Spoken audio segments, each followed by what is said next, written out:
இங்கு வந்திருக்கும் பெரியவர்களே, நீதி அரசர் அவர்களே, திருப்பாச்சி டைரக்டர் அவர்களே, மற்றும் இங்கே மேடையில் வந்திருக்கும் பெரியவர்களே, எல்லாருக்கும் வணக்கம். குறிப்பாக மீடியா பத்திரிகை நண்பர்கள் எல்லாருக்கும் வணக்கம்.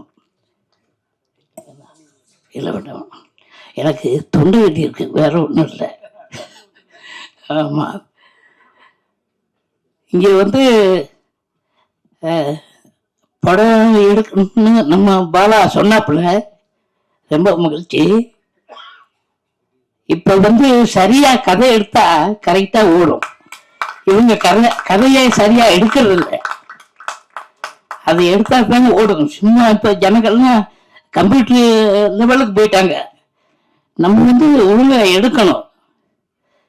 இப்படியா இந்த பாலா மாதிரிய ரொம்ப பேர் எடுக்கிறாங்க. அவங்க படமெல்லாம் நடிக்கிறாங்க. எதுக்கு நம்ம சும்மா இருப்பானே, நடிப்போம் அப்படின்னு நடிக்கிறேன். அதாவது சில கதைகள், காமெடிகள், அந்த காமெடி வந்து நன்றாக இருக்கணும், நம்ம குடும்பத்தோடு பார்க்கணும் அப்படின்னு ஒரு காமெடி வச்சுக்கிறணும். இப்படி எல்லாம் கலந்து நம்ம படம் எடுக்கணும். இப்போ நம்ம டைரக்டர் பேரரசு அவர் படங்கள்லாம் சூப்பராக இருக்கும். அவர் படத்தில் நடிக்கிற அவர் நடிக்கும்போது அசுனா இருந்தார். இப்படி கதை நல்லா இருந்தா எப்பவுமே வெற்றி படமாகும். அது மட்டும் இல்ல, இங்க ப்ரொடியூசர் அவங்க சொன்னாங்க. அப்புறம் இணை தயாரிப்பாளர் செல்வகுமார், அப்புறம் யாருமா பகவதி படம். சரி, எல்லாருக்கும் வணக்கம். இப்படியே எவ்வளவு பேசலாம், தொண்டு வர சரியில்லை. ஆமா, அதாவது 5 மணிக்குன்னு சொல்லிட்டு 9 மணிக்கு தூங்க போற நேரத்துல இருந்தாங்க. எல்லாத்துக்கும் நன்றி.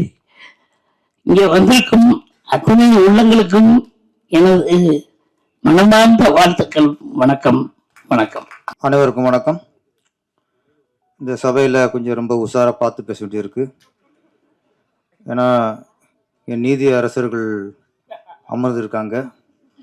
ஆமாம், அது மட்டும் இல்லாமல் இங்கே அண்ணன் கருணாகரன் அவர்களும் அமர்ந்திருக்காங்க. ஆமாம், அரசியல் சார்ந்தவங்க, கொஞ்சம் உஷாராக பேசணும். ஆமாம், கரெக்டாக குறிப்பிட்டார். நீதி அரசர் சொல்லுங்கள், நிதி அரசர்னு சொல்லாதீங்கன்ட்டு. ரெண்டுக்கு ரொம்ப வேறுபாடு. நீதி அரசருங்கிறது நமக்கானவங்க, தர்மத்துக்கானவங்க, நீதிக்கானவங்க. நிதி அரசுங்கிறது தெரியும் உங்களுக்கு, டோட்டலாக அப்படியே ஆப்போசிட் அவங்க. அதனால் ரொம்ப நீங்கள் கவனம் சொல்லணும். ஆமாம், நிதி அரசு நிறையா நாட்டில் நிறைஞ்சிருக்காங்க, நீதி அரசு கம்மியாக இருக்காங்க. ஆமாம், அடுத்து உண்மையிலே விஷயம் இப்போ இந்த இசை வெளியிட்டிருக்கு. நீங்களும் வந்து ரொம்ப சந்தோஷம். ஆமாம், நாங்களாம் செந்தில் அண்ணன், நாங்கள் அன்புச்செழியன், இமான் அண்ணாச்செல்லாம் நாங்கள் எங்கள் குடும்பம். எங்களுக்குள்ள வாழ்த்துக்கிறது எங்கள் கடமை. ஆனால் நீங்கள் உண்மையிலேயே வந்து வாழ்த்துறது எங்களுக்கு பெருமை. அப்புறம் செந்தில் அண்ணன் என்னோட படத்தில் ஒரு நடிக்கலை இது வரைக்கும், இதுக்கப்புறம் நடிப்பாங்க. ஆனாலும் எதிரும் புதிரும் படத்தில் அந்த காமெடி ட்ராக் நம்ம எழுதுனது. ஆமாம், அதில் கவுண்ட் பண்ணி என்னன்னா செந்தில் அண்ணனும் நடிச்சிருக்காங்க. என்னோட காமெடி ட்ராக்கு நடிச்சது அப்பயே நான் வெற்றி அடைஞ்சு நினச்சிட்டேன். நம்ம ஒரு காமெடி ட்ராக்கு, நம்மளோட வசனத்தை கவுண்ட் பண்ணி என்னன்னு செந்தில் பேசிட்டாங்களே, அப்பயே எனக்கு ஒரு நிறைவு. அப்புறம் தான் திருப்பாச்சி, சிவகாசிலாம். இந்த படத்தோட தயாரிப்பாளர் ரதிதேவி அவர்கள் ஒன்று சொன்னாங்க பேசும்போது, எனக்கு சினிமா ரொம்ப பிடிக்கும், இதற்காக எத்தனை முறை வேண்டாலும் நான் தொடுத்து கொண்டே இருப்பேன்னாங்க. நீங்கள் ஜெயிச்சு கொண்டே இருக்கணும். நீங்கள் முதல்ல வாழ்க்கையில் ஜெயிச்சிட்டீங்க. ஏன்னா என்னைக்கு நீங்கள் மாமியாரை கூட்டு வந்து மேடையில் ஏற்றி சால்வு போத்துட்டீங்களோ அன்றைக்கி நீங்கள் வாழ்க்கையில் ஜெயிச்சிட்டீங்க. இந்த மாதிரி நிகழ்ச்சிக்கு மாமியாவை கூப்பிட்றதே பெரிய விஷயம். அதில் மேடல் ஏற்றி சால்வு பூத்தி அப்போ நீ சரியான ஒரு வீரப்பெண்னு சொல்லலாம், ஆளுமைன்னு சொல்லலாம், இது மிகப்பெரிய வெற்றின்னு சொல்லலாம். அதனால் கண்டிப்பாக நீங்கள் வாழ்க்கையிலே இந்த அளவுக்கு ஒரு சிங்கப்பெண்ணு சொல்லலாம், என்னோட சொல்லலாம் உங்களை. அப்படி இருக்கும்போது கண்டிப்பாக நீங்கள் சினிமாவில் வெற்றி அடைஞ்சிருவீங்க. ஹீரோ ரொம்ப ஃபீல் பண்ணார், கதாநாயகி பாவம் அவரும் பில்டப் பண்ணியிருக்காரு. ஆனால் பகவதி பாலா வந்து ஒரு கௌரவமான இயக்குனர். ஏன்னா ஃபஸ்ட்டே ஒன்றாவது ஹீரோ நிறுத்திட்டா ஏதாவது விமர்சனம் பண்ணுவாரோ, கலர் சரியில்லை, உயரம் சரியில்லை, அவளுக்கு நான் நினச்ச மாதிரி இல்லை, இப்படிலாம் சொல்லிடுவாருன்ட்டு ஃபஸ்ட்டு 35 வயசில் ஒன்று, அப்புறம் 45 வயசில் ஒன்று, இப்படி காட்டி காட்டி கடைசியாக எதை கட்டினாலும் ஓகேன்னு சொல்கிற அளவுக்கு கொண்டு வந்துட்டு கடைசி காட்டியிருக்காரு. அவரும் ஒன்றும் சொல்ல முடியாது. ஏன்னா 30 40 இப்போ தானே ஒரு 18 20 வயசில் காட்டுறாரு, ஓகேன்ட்டார். அதனால் அங்கேயே நம்ம இயக்குனர் கௌரவமான ஆளாக இருக்காரு. ஆமாம், இதெல்லாம் ஏமாட்டாப்லையா. ஆனால் உங்கள் கண்ணுக்கு அப்படி இருக்கலாம், எங்கள் கண்ணுக்கு ஹீரோனு கலையாக இருக்கு, ரொம்ப கலையாக இருக்கு. இந்த மாப்பிள்ளை பார்ப்பாங்க, நம்மளுக்கு 20 நிமிஷத்தில் பார்ப்பாங்க. பையன் போவான், மாப்பிள்ளை பார்க்க போவான். போனால் பார்த்துட்டு பொண்ணு கொஞ்சம் உயரம் கம்மி வந்துடுவான். அப்புறம் 22 வயசில் போய் பொண்ணு பார்ப்பான், அந்தளவுக்கு கலர் இல்லை அப்படின்னு வந்துடுவான். அப்புறம் 30 வயசில் காட்டுவாங்க, இப்போ பார்ப்பான், இல்லை ரொம்ப கொஞ்சம் குண்டாக இருக்குது அப்படின்னு வந்துடுவான். இப்படியே போயிட்டுருக்கோம். 30 வயசுக்கு மேலே இவனை பொண்ணு வாக்கு கூப்பிட மாட்டாங்க. ஏன்னா மாப்பிள்ளை வயசு 35 கூப்பிட மாட்டாங்க. அதுக்கப்புறம் ஏதோ ஒரு பொண்ணை பார்க்கும்போது அப்போ என்ன மனநிலை வரும்னா, ஏதோ பொண்ணு கிடைச்சா போதும் அப்படி நிலம் வரும்போது 36 30 வயசு உட்காருவாரு, பொண்ணு வரும், வரும்போது ஓகேன்றாப்ல. அது மாதிரி 38 வயசுல பொண்ணு பார்த்த கதை தான் நம்ம தில் நட்ராஜ் கதை. இன்னும் அது கொஞ்சம் அந்த ரொம்ப பாதிப்புல இருக்காரு. இந்த படத்துக்கு வெற்றிக்கு அப்புறம் தான் ஓஹோ அப்படின்ட்டு. அவருக்கு அது கூட பிரச்சனை இல்லை, கிளைமாக்ஸ்ல நம்மளை வந்து பொண்ணு காப்பாத்திருச்சே, உலகத்தை காப்பாத்துற பொண்ணுதாயா. நம்மள 10 மாசம் சுமந்து பெத்து உலகத்தை கொண்டு வந்ததே பொண்ணுதான். பொண்ணை விட ஒரு ஆணை நேசிக்க முடியாது, மனைவி விட ஒரு அக்கறை வந்து வேற எந்த பொண்ணுக்கு இருக்காது.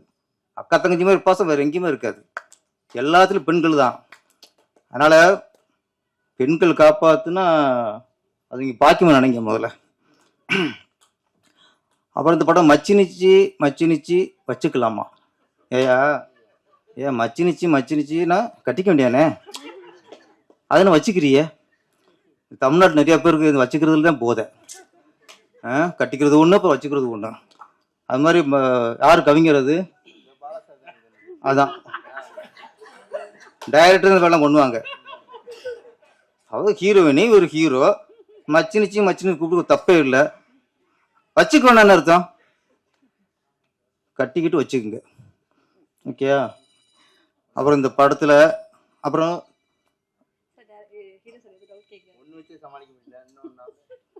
பாருங்க, அது ஒன்னே சமாளிக்க முடியலையா. அதெல்லாம் பழகி போகும்ப்பா உங்களுக்கு. இங்கெல்லாம் 3 நாள்லாம் வச்சு சமாளிச்சுக்கிட்ட போய் கத்துக்குங்க. சிவசம்போ டைட்டில். நான் சுந்தர்சிக்கு நன்றி சொல்லணும். எனக்கு அண்ணன் சொன்னார், அதான் இங்கே பெருந்தன்மை, பெரிய இயக்குனர் ஏன் வெற்றி அடைஞ்சிருக்காங்கன்னா உனக்கு கொடுத்துட்டாருங்க. ஒரு டைட்டிலையோ ஒரு கதையோ யாராவது கேட்டு உடனே கொடுக்குறாங்கன்னா அவங்க உண்மையான திறமைசல் அர்த்தம். ஒரு டைட்டில் தான், இதை விட்டு எனக்கு ஒன்றுமே வழி இல்லை அப்படின்னா உனக்கு ஒன்றும் இல்லைன்னு அர்த்தம். எனக்கு இந்த கதை போச்சுன்னா, சில கதையெல்லாம் நம்ம நினைக்கிறவன் வரும், ஐயோ என் கதை போச்சுன்னு உட்காந்தீங்க வாழ்க்கை முடங்கி போயிடும். ஒன்று போனானையா நான் திங்க் பண்ண முடியும் அப்படின்னா வரும். உண்மையான கற்பனையாளன், உண்மையான திறமசாலி ஒரு கதையிலையும் ஒரு டைட்டிலும் முடங்க மாட்டான். அதனால் சுந்தர்சிக்கு வந்து இதுல இருந்து நம்ம நன்றியை சொல்லிக்கணும். இந்த சிவசம்போ அப்படிங்கிறது திருவண்ணாமலை என்னோட படம் வந்து தெலுங்குல ரீமேக் ஆச்சு, டப்பிங் ஆச்சு. டப் பண்ணும்போது தெலுங்குல அந்த படத்துக்கு பேர் சிவசம்பு, நல்ல ஹிட்டு. ஆமாம். இப்போ நான் கூட ஃபஸ்ட்டு ஃபோனில் சொன்னாங்க சிவசம்பு படத்துக்கு ஆடியோ ரிலீஸ் வந்துருக்கு சார்ன்ட்டு. நான் என்ன ஏதுன்னு விசாரிக்கல. பகவதி படா டைரக்டர் சிவசம்பு, நான் கூட ஆன்மீகம் கலந்துருக்கும் போல இருக்கு அப்படின்னு ஓகேன்ட்டேன். வெறும் பெண்ணிகமாக இருக்கு. அதுவும் பார்த்தா அந்த மச்சினிச்சி பாட்டில் அது கேமராமேனோட டேஸ்டா டைரக்டர் டேஸ்டான்னு தெரியல. ஹீரோனுக்கு ஃபேஸை க்ளோஸில் கட்டின விட தொப்பில் கட்டினது அதிகம். திரும்ப சாங் கூட போட்டு பாருங்க, அங்கங்கே தான் ஹீரோயின் முகம் தெரியுது. அப்புறம் ஃபுல்லாக இதில் வேற பச்சை வந்தி வேற, தொப்புள்ள பம்பரை விட்டுருக்காங்க, ஆம்லெட் போட்டிருக்காங்க. முதல்ல ஒரு பச்சை வந்தி விடுறாருங்க, அது என்ன டெஸ்ட்னு தெரியல எனக்கு. ஒரு பச்சை வந்தி விட்டு என்னன்னா தொப்புல போனால் பச்சை வந்தி நிறம் மாறுதா, அந்த பொண்ணு கலருக்கு மாறுதா மாறல, அது மாறல. அது மரத்தில் மாறும், வயிற்று எப்படி மாறும், அது தன் மறந்துருக்கும், தன் குணத்தையும் மறந்துருக்கும், மறந்துருச்சு. அதனால இந்த மாதிரி நிறைய விஷயங்கள்ல அதனால இந்த சிவசம்புன்னு நான் அப்படி நினச்சிருந்தேன், ஒரு ஆன்மீகம் அப்படின்ட்டு. இப்போலாம் அப்படி கதை டைட்டில் வைக்கிறதே கொஞ்சம் சிக்கலாக இருக்குது. இப்போ சிவசம்பு, ஓம் சக்தி, முருகா இப்படிலாம் வச்சுங்களே, டைரக்டர் சங்கியோன்றாங்க, சாமி பேர் ஆயிக்கிறாங்க. இப்போ அப்படி ஆகிப்போச்சு இப்போ உலகத்தில். இப்போல்லாம் இப்போ சூப்பர் ஸ்டார் ரஜினிகாந்த் அப்போ எடுத்துட்டாரு அண்ணாமலைன்ட்டு. இப்போ எடுக்க முடியுமா? அண்ணாமலை பேரை வைக்க முடியுமா? ஓ, அண்ணாமலை பேர் வச்சிருக்காரு, ஓ இவர் அந்த கட்சியோ ஒரு சங்கியோ அப்படின்வாங்க. இதுக்கப்புறம் அண்ணாமலை பேர் வைக்க முடியாது. திருவண்ணாமலை வைக்கிறது டவுட்டு தான் நம்மளுக்கு. அனிமே அந்தளவுக்கு 100 அண்ணாமலை மேலே வந்துட்டாரா, அது எப்படி சிக்கலாக போச்சு. இப்போ இந்த சிவசம்பு, அண்ணாமலை, அருணாச்சலம், படையப்பா இதெல்லாம் நம்ம கொஞ்சம் கஷ்டம்தான். அதனால் சிவசம்பு பேர் வச்சாலும் நம்ம ஆன்மீகம் நினைச்சோம், இருந்தாலும் நல்ல விஷயம். டைரக்டர் சொல்லியிருக்காரு, பெண்கள் நம்ம நினச்சிக்கிட்டோம் பெண்கள் இன்னைக்கு விடுதலை அடைச்சிருச்சு, பெண்கள் இன்னைக்கு ஆணுக்கு நிகராக வந்துட்டாங்க அப்படின்னு நம்ம நினச்சிக்கிட்டு இருக்கோம். இந்தியா சுதந்திரம் அடைச்சிருச்சு, இந்தியா ஒரு சுதந்திர நாடு என்பது எவ்வளவு ஒரு பொய்யோ. சுதந்திரம் அடைச்சிருச்சு, சுதந்திரம் கொடுத்துட்டான், நாம சுதந்திரமா இருக்குமா? அதே மாதிரி பெண்கள் விடுதலை அப்படிதான். பெண்கள் விடுதலை நம்மளும் சொல்லிக்க வேண்டியதான், அவங்களுக்கு விடுதலை இல்லை. அன்னைக்கு காந்தியடிகள் சொன்னாரு, சுதந்திரம் அடைஞ்சதுக்கு அப்புறம் காந்தியடிகள் என்ன சொன்னாரு, என்னைக்கு இரவு 12 மணிக்கு பெண்ணு நகையெல்லாம் போட்டுட்டு தனியா போறாங்களோ, தனியா போய் அவங்களுக்கு எந்த பாதிப்புலையோ, அன்னைக்கு தான் நம்ம நாடு உண்மையா சுதந்திரம் அடைச்சிருந்தாரு. இன்னைக்கு நைட்டு ஒரு பொண்ணு நகையெல்லாம் போட்டு தனியா போச்சுன்னா நகையும் போச்சு, கற்பும் போச்சு. அன்னைக்கே நகைதான் போயிருச்சு, இன்னைக்கு கற்பும் போயிடும். ஆனா இன்னைக்கு நம்ம சொல்லிக்கிட்டோம், பெண்கள் தூக்கி கொண்டாடிக்கிறோம். இன்னைக்கு நாகரிகம் பெருக படிப்பு அறிவுலாம் கூட அன்னைக்கு இருந்ததை விட இன்னைக்கு பெண்கள் ரொம்ப மோசமா இருக்கு. அதை நம்ம ஒத்துக்கணும். அந்த விஷயத்தை தான் நம்ம இயக்குனர் பகவதி பாலா கூறியிருக்கிறாரு. இந்த பாட்டு ஒன்று வந்துச்சு, புரட்சி பெண்ணு புதுமை பெண்ணுன்ட்டு. கவிஞர் நல்ல வரிகள் சூப்பராக இருந்தாங்க. ஆமாம் மேடம், உங்கள் பேர் கவிதா குப்புசாமி. ஒரு வரிகள் அப்படியே பெண்ணினத்துக்காக எழுதப்பட்ட ஒரு வரி, ரொம்ப நல்லா இருந்துச்சுமா. எனக்கு அந்த பாட்டை பார்க்கும்போது புதுமை பெண் படம் இயக்குனர் இமயம் பாரதிராஜா அவர்கள் இயக்கிய புதுமை பெண் படத்துல, ஓ ஒரு தென்றல் புயலாகி வருதே, காலதேவனின் தர்ம எல்லைகள் மீறுகின்றதோ, அந்த எஃபெக்ட்.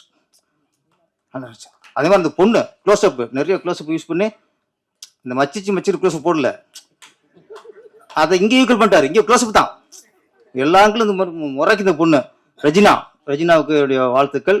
இந்த படம் மிகப்பெரிய வெற்றி அடைந்து கதாநாயகன் நம்ம தில் நடராஜுக்கு அடுத்த படத்தில் இன்னும் நல்ல இளம் கதாநாயகிகள், ஒரு மண்பு இல்லைன்னு டைட்டில் வச்சுட்டு ஒரு படம் எடுங்க, அப்பதான் ஒரு திருப்தி அடைவாரு பகவதி பாலா.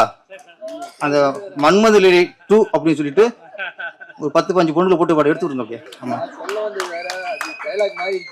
இல்ல என்ன நினைச்சுட்டு அதை வச்சு சொல்ல வந்தது இல்லை. சரி ஓகே இருந்தாலும் பரவாயில்ல. அடி இருக்கு கல்யாணம் ஆச்சா? நைட்டு கொஞ்சம் நோட் பண்ணிக்கோமா. 35-40 ஃபீல் பண்ணியிருக்காரு, நோட் பண்ணிக்கங்க. இந்த படம் மிகப்பெரிய வெற்றி அடைய வேண்டும். பகவதி பாலா 16 பெற்று பெருவாழ் வாழ்வுனாங்கல்ல, இது வரைக்கும் 16 படம் பண்ணிட்டாரு. இன்னும் நிறைய படங்களை பெற்று டைரக்டர் ராமானந்த சாருடைய பேர் அடிக்கடி இங்கே அடிபட்டுறது. அவர் என்னோட குருநாதர். ஆமாம் அண்ணா, உங்களை அவர் என்ன கூட சொன்னதில்லை, டைரக்டர் ராமநாதன் மாதிரி சொன்னதில்லை. ஆனால் உங்களை சொல்கிறாங்க, அதுக்கு நான் பெருமைப்படுறேன். இன்னைக்கு என்னோட குருநாதர் பேர் இன்னைக்கு ஒழிச்சிக்கிட்டு இருக்கு, அதுக்கு நான் பெருமைப்படுறேன். அனைவருக்கும் நன்றி, வணக்கம்.